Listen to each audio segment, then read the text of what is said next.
Salut à tous et bienvenue pour cette nouvelle vidéo. Donc déjà, je suis désolé pour les asymptotes que vous avez par rapport à votre déplacement. Nous sommes en situation de crise, c'est une crise humanitaire à propos de la maladie.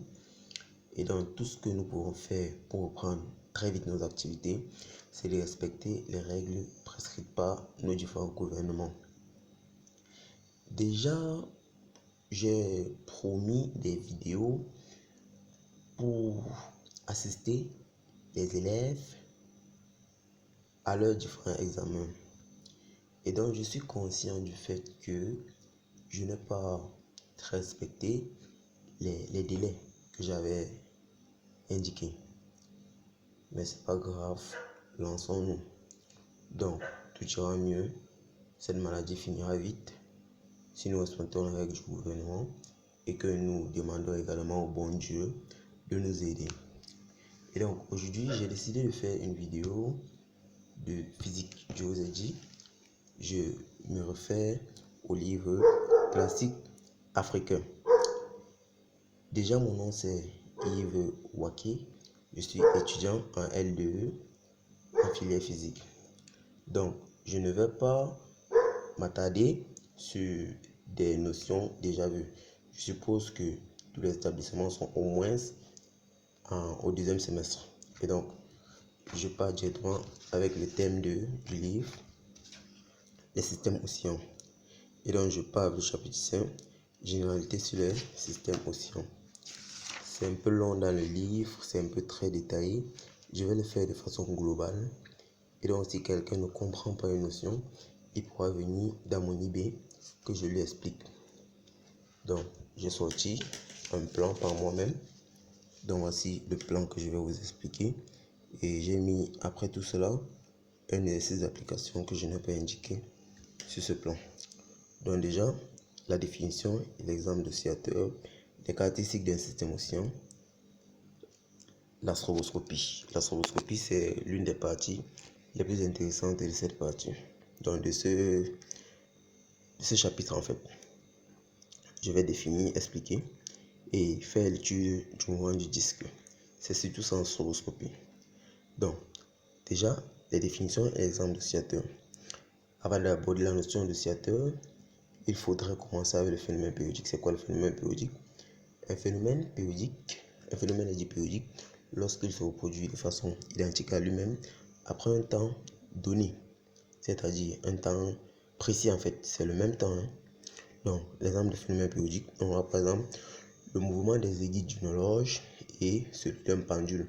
Vous voyez l'aiguille de l'horloge, ça tourne, et après un bon temps, ça repasse à la même position. Et c'est le même si on prend par exemple l'aiguille des secondes, des minutes ou des heures. Ensuite, un oscillateur ou un système oscillant, c'est simplement un système qui effectue un mouvement périodique après un temps donné, c'est-à-dire le même temps. Faites la différence entre phénomène périodique et oscillateur. Donc c'est un peu ça. Et donc comme oscillateur ou système oscillant, on peut avoir par exemple un pendule, c'est un très bon oscillateur. Et on peut également avoir le mouvement de la Terre. Vous voyez sur le schéma là, la Terre décrit une ellipse dont le Soleil est l'un des foyers. Nous respectons la loi de Kepler. Et donc les caractéristiques des systèmes oscillants sont les grandeurs physiques. C'est quoi une grandeur physique? Une grandeur physique, c'est simplement une grandeur caractéristique de mouvement. Donc c'est un peu ça, c'est juste tout simplement une caractéristique à qui on associe le temps. Et donc la grandeur physique peut être une longueur temporelle, un angle temporel également et soit une accélération. Et donc généralement ces grandeurs physiques sont appelées loi horaire parce qu'elles dépendent du temps. Et on dira donc que si la loi horaire est une fonction sinusoïdale, c'est-à-dire une fonction qui dépend du terme sinus ou cosinus, elle sera donc appelée donc je dis si elle dépend du terme cosinus ou sinus, alors l'oscillateur sera dit harmonique. C'est un peu ça. Donc ensuite on a l'amplitude comme autre grandeur caractéristique. L'amplitude est simplement la plus grande valeur prise par la grandeur algébrique. Donc vous voyez par exemple sur ce schéma, que j'ai dessiné une certaine sinusoïde. L'amplitude, c'est la plus grande valeur mesurée depuis ici, qui est l'origine. On a la période. La période, c'est quoi? La période, c'est le plus petit temps au bout duquel le phénomène se reproduit de façon identique à lui-même. Vous voyez par exemple ce schéma. Si on regarde la montée ici, comme ça monte, après ça revient monter ici, ça fait que la période, c'est ce temps-là, T, de là à là, mesuré suivant l'axe des abscisses. Et ensuite, on a la fréquence. La fréquence, c'est simplement le nombre de périodes. Avec la formule, on a la fréquence égale à 1 divisé par la période. Abordons ensuite la stroboscopie. C'est quoi la stroboscopie? La stroboscopie, c'est une méthode d'étude des phénomènes périodiques très rapide en leur donnant une apparence d'immobilité. Et c'est fait à l'aide d'un stroboscope. C'est simple. Vous imaginez un appareil qui diffuse un certain nombre d'éclairs après un temps donné. C'est tout, c'est juste ça un stroboscope, il n'y a rien de sorcier. Étude du mouvement d'un disque donc. Pour l'étude du mouvement d'un disque, on a différents cas. On a par exemple l'immobilité apparente avec un repère fixe. C'est quoi?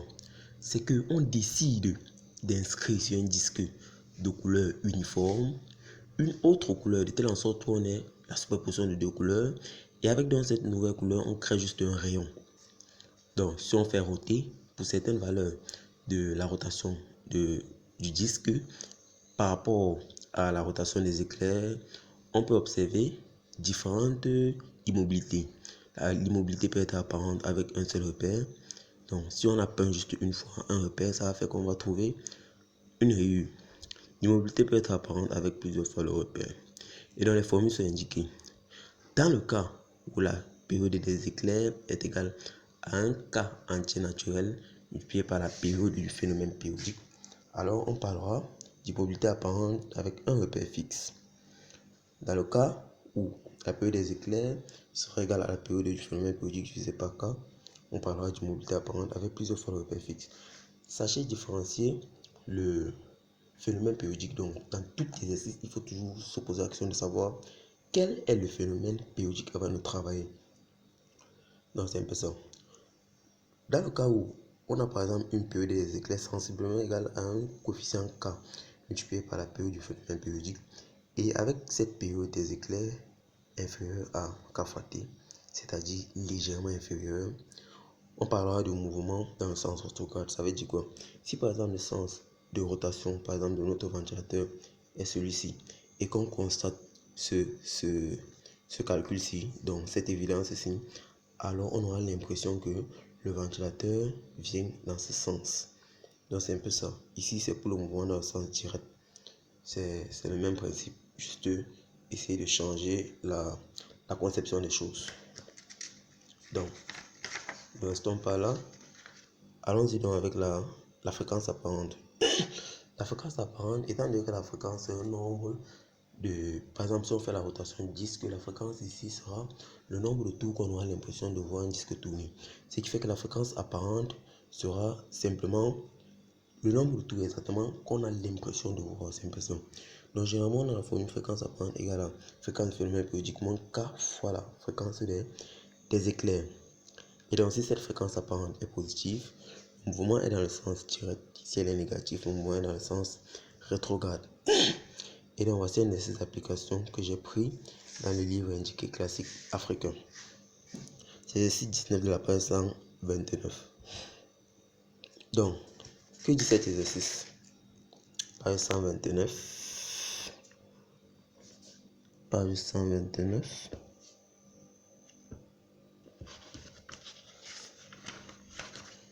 Donc, voici l'exercice en question. On dit un ventilateur comportant 3 pales régulièrement espacées et tournant à vitesse de 500 tours par minute est éclairé à l'aide d'un stroboscope. Quelle est la fréquence de rotation du ventilateur? Donc, la fréquence de rotation du ventilateur. Déjà, je considère le nombre de pales, je l'appelle N qui est égal à 3. Ça fait que la fréquence du ventilateur est de 700 tours par minute. Donc, c'est en quelque sorte le nombre de tours effectués à la minute. Et donc, si on demande la fréquence, étant donné que la fréquence est donnée en Hz et que le Hz correspond au tours par seconde, je peux simplement faire la conversion et trouver que cette fréquence que j'ai décidé d'appeler F' égale à 12 Hz. En deuxième question, on demande identifier le mouvement périodique et déterminer sa fréquence. Le mouvement périodique, c'est quoi? On a 3 pales et on fait la rotation. Le mouvement périodique, c'est simplement le fait que une pale, dans la pale I par exemple, remplace la pale I plus 1 après un certain temps. C'est simplement ça. Donc c'est ce remplacement-là qui est le mouvement périodique. Et on demande la fréquence du mouvement périodique. Je l'ai appelé F, cette fréquence. Je parle de la période. Essayez d'imaginer un peu la situation. Donc le temps de rotation du ventilateur, dans le nombre de fois que, enfin le temps que une pale revienne à sa position initiale. Ça c'est le temps de rotation du ventilateur. Mais le temps du phénomène périodique sera le fait que une pale prend la position de la pale qui suit. Ça fait que ce temps-là est égal au temps de rotation du ventilateur, je sais pas 3. Je dis juste la formule avec les fréquences. Je trouve donc que cette fréquence égale à 3 fois 12 qui égale à 36 Hz. Maintenant, en question 3, on dit qu'observe-t-on lorsque la fréquence des éclairs est de 18, 72 ou de 19 Hz? Si la fréquence des éclairs est de 18 Hz, ça fait que la fréquence des éclairs est donc égale à la moitié de la fréquence du phénomène périodique, donc soit que TE égale à 2 fois T. On a donc une immobilité apparente avec un repère fixe. Étant donné qu'on avait 3 pales au départ, le repère fixe sera donc ces 3 pales. Si on parle de 3 repères fixes, vous faites seulement 3 pales fois 3, c'est-à-dire on aura 9 pales. Et ainsi de suite, c'est la logique à suivre. Si donc la fréquence des éclairs est égale à 72 Hz, on voit que cette fréquence est égale au double de la fréquence du mouvement périodique. Ça fait donc que TE égale à T sur 2. On a une immobilité apparente avec 2 repères fixes, c'est-à-dire 6 pales fixes. Si la fréquence des éclairs est égale à 15 Hz, on a que la fréquence des éclairs sensiblement égale à la moitié de la fréquence du mouvement périodique, mais avec cette fréquence des éclairs supérieure à F sur 2. Ça fait donc que TE est inférieur à 2T. Donc le mouvement est dans le sens rétrograde. Donc, je pense que c'est tout ce qu'il y avait à dire. Cette partie de stroboscopie, je n'ai pas voulu aborder la notion de Fresnel parce que c'est une notion qui aide beaucoup dans les ondes. Et donc, cette vidéo, j'ai juste choisi de la faire pour vous aider. Et donc, soyez reconnaissant en vous abonnant à la chaîne si la vidéo vous a surtout plu. Et donc, s'il y a des manquements à cette vidéo, je ne l'ai pas fait dans un très grand luxe, mais il faut me le dire, s'il vous plaît. Dites-le moi, et si vous avez des idées pour que des vidéos soient plus meilleures, j'en serais ravi. Et donc, prochainement, je ferai le chapitre 6, oscillateur mécanique. Je vais le faire probablement dans 2 jours. Après les oscillateurs mécaniques, je vais aborder les oscillateurs électriques. Donc déjà, bonne soirée à vous. Portez-vous bien.